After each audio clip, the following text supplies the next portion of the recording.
نحمده ونصلي ونسلم على رسوله الكريم اما بعد فاعوذ بالله من الشيطان الرجيم بسم الله الرحمن الرحيم بل قلوبهم في غمرة من هذا ولهم اعمال من دون ذلك هم لها عاملون۔ پارہ نمبر 18 سورۃ المؤمنون، رکوع نمبر 4، آیت نمبر 63 تا 67۔ گزشتہ آیتوں میں مومنین صالحین کا ذکر خیر اور اوصاف جمیلہ کا بیان تھا،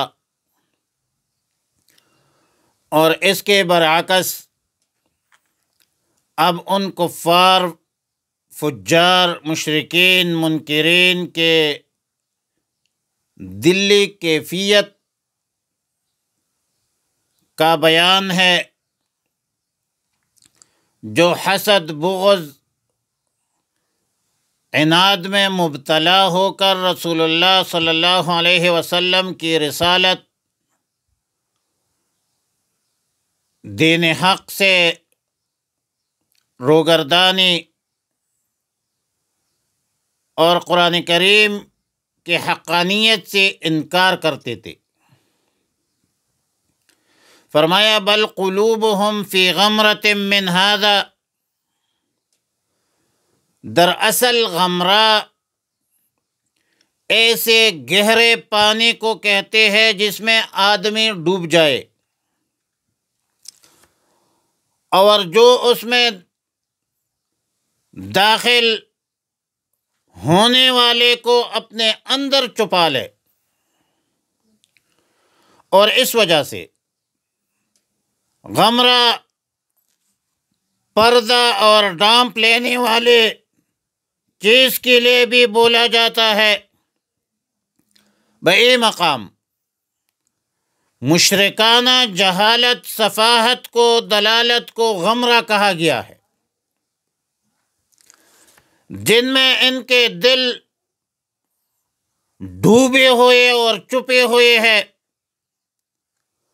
اور ان بدبختوں کو کسی طرف روشنی کی کرن نہیں پہنچتی۔ ان بدبختوں کے دل بے ہوش اور مدہوش رہے ہیں، کس سے؟ من ھذا، اس دین سے، من ھذا، اس رسول سے صلی اللہ علیہ وسلم، من ھذا، اس قرآن سے، اور اس پر بس نہیں ہے۔ وَلَهُمْ أَعْمَالٌ مِّن دُونِ ذَلِكَ، ان بدبختوں کی ضلالت، گمراہی کے لیے تو کفر، شرک کی غفلت کا پردہ کافی تھا، مگر اس پر بس نہیں ہے۔ کفر اور شرک کے علاوہ دیگر اعمال خبیثہ رذیلہ میں مبتلا تھے، عقائد و نظریات کے حوالے سے بھی دلالت میں مبتلا، اور بد اخلاقی کے بدترین دور سے گزر رہے تھے۔ حتی اذا اخذنا مترفیہم بالعذاب، مترفیہم مترف سے، طرف سے مشتق ہے، جس کا معنی ہے تنعم اور خوشحالی۔ بئی مقام قوم کو عذاب میں پکڑنے کا ذکر ہے، جس میں امیر، غریب، خوشحال، بدحال سب برابر بھی ہے، سب داخل بھی ہے، مگر مترفین اور خوشحال لوگوں کا ذکر خاص اسی لیے کیا کہ ایسی لوگ دنیا میں مصائب اور مشکلات سے اپنے آپ کو بچانے کے لیے کچھ سامان بھی تیار کرتے ہیں، کچھ تیاری بھی کرتے ہیں، مگر ظاہر ہے کہ جب اللہ کا عذاب آتا ہے تو یہ سارے لوگ بے بس ہو جاتے ہیں، ان کی تدابیر ریت کی دیوار ثابت ہوتی ہے، اور ان کی تیاریاں نہ ہونے کے برابر ہوتی ہے۔ تو آیات مذکورہ میں ان منکرین مشرکین کی پکڑ کا ذکر ہے۔ ظاہر ہے کہ اللہ کی پکڑ ان بطش ربک لشدید، بہت سخت ہوتی ہے۔ سیدنا عبداللہ ابن عباس رضی اللہ تعالی عنہما کا قول ہے کہ اس عذاب سے مراد وہ عذاب مراد ہے جو غزوہ بدر میں مسلمانوں کے تلواروں سے صنادید عرب کے سروں پر پڑی تھی۔ اور بعض مفسرین کا قول ہے کہ اس عذاب سے مراد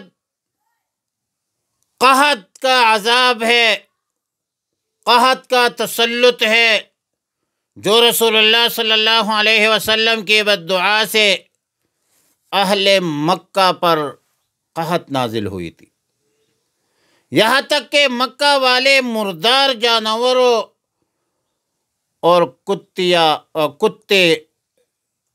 کتوں کی ہڈیاں کھانے پر مجبور ہو گئے تھے۔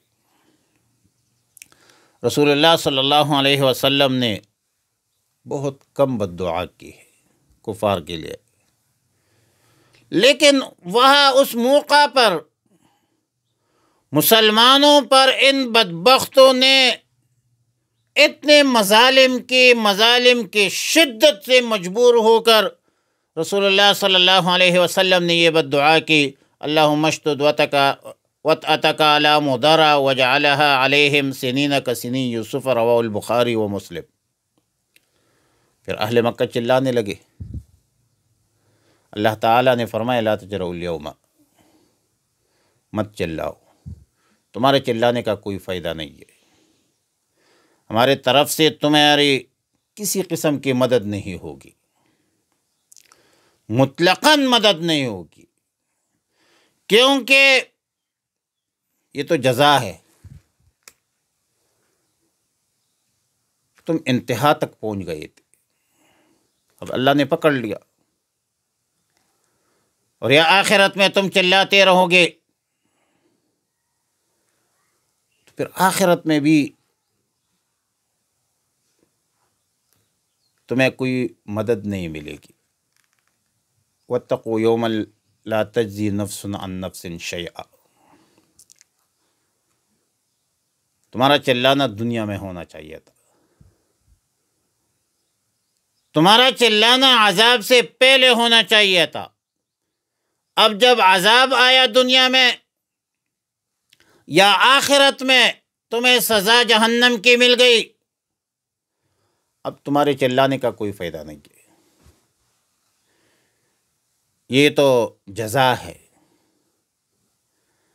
دنیا میں اور عذاب سے قبل تمہاری حالت کیفیت یہ تھی کہ قد کانت آیاتی تتلی علیکم فکنتم علی اعقابکم تنکسون، دنیا میں تم کو ہماری آیتیں تم کو پڑھ پڑھ کر سنائے جاتے تھے، بدبختو تم الٹے پاؤ بھاگتے تھے، مستکبرین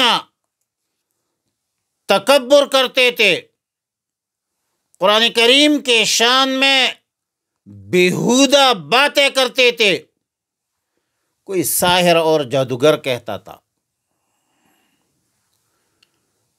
رسول اللہ مبارک صلی اللہ علیہ وسلم کو، کوئی قرآن کو سحر اور جادو کہتا تھا، کوئی قرآن کریم کو شعر و شاعری کہتا تھا، کوئی اساطیر الاولین پرانے قصے کہتا تھا،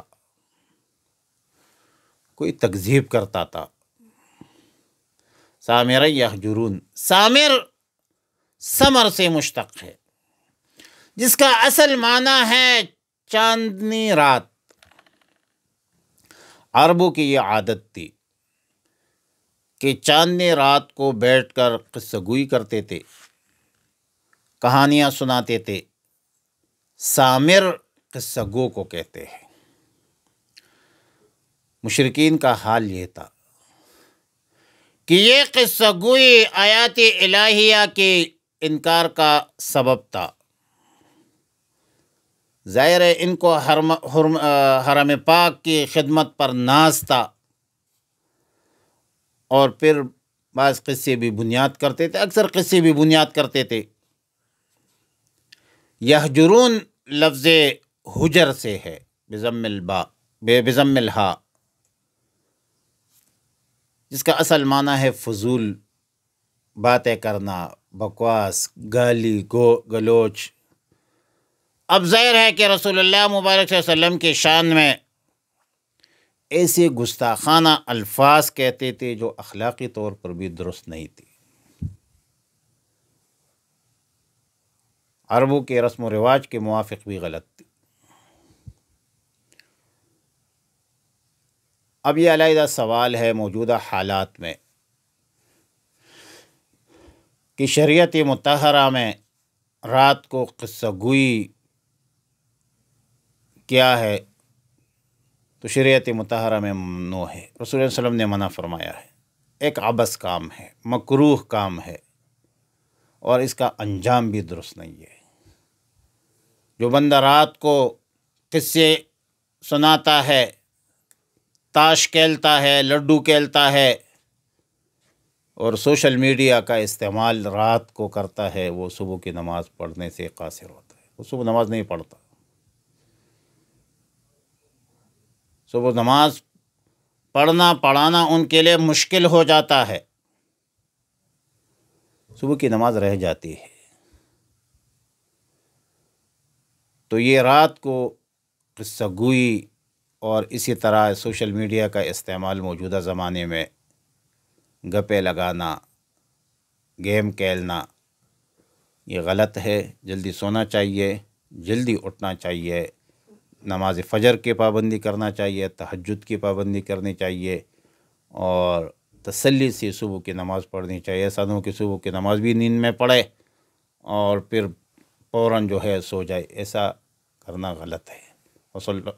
اب آیاتوں کا جو ترجمہ ہے وہ یہ ہے، بل قلوبہم فی غمرۃ من ھذا، بلکہ ان کے دل غفلت میں ہیں اس سے، دین سے، قرآن سے، رسول اللہ صلی اللہ علیہ وسلم سے۔ وَلَهُمْ أَعْمَالٌ مِّن دُونِ ذَلِكَ، اور اعمال ہے ان کے لیے اس کے علاوہ اس غفلت میں، ہم لہا ما عاملون، جن کو وہ کرتے ہیں، حتیٰ یہاں تک، اذا اخذنا، جب پکڑ لیں گے ہم، مترفیہم، ان کے خوشحال لوگوں کو، بالعذاب، عذاب سے، اذا ہم یجأرون، تو فوراً چیخنے لگتے ہیں، چلانا شروع کرتے ہیں۔ لا تجرؤ اليوم، مت چلاؤ آج کے دن، انکم، بلا شبہ تم، منا، ہمارے طرف سے، لا تنصرون، مدد نہیں دی جائے گی، تم کو ہمارے طرف سے مدد نہیں دی جائے گی۔ قد کانت آیاتی، تحقیق کے ساتھ ہی ہماری آیتیں، تتلا علیکم، پڑھی جاتی تھی تم پر، فکنتم، پس تم تھے، علی اعقابکم، اپنی ایڑیوں پر، تنکسون، الٹے پھر جاتے تھے، مستکبرین، تکبر کرتے ہوئے، بھی اس کو، سامرن، افسانہ سمجھتے ہوئے، قصہ گوئی سمجھتے ہوئے، تہجرون، بیہودہ بولتے تھے اور بیہودہ باتیں کرتے تھے۔ صلی اللہ علی النبی الامی الکریم وعلی آلہ واصحابہ اجمعین برحمتک یا رحمن۔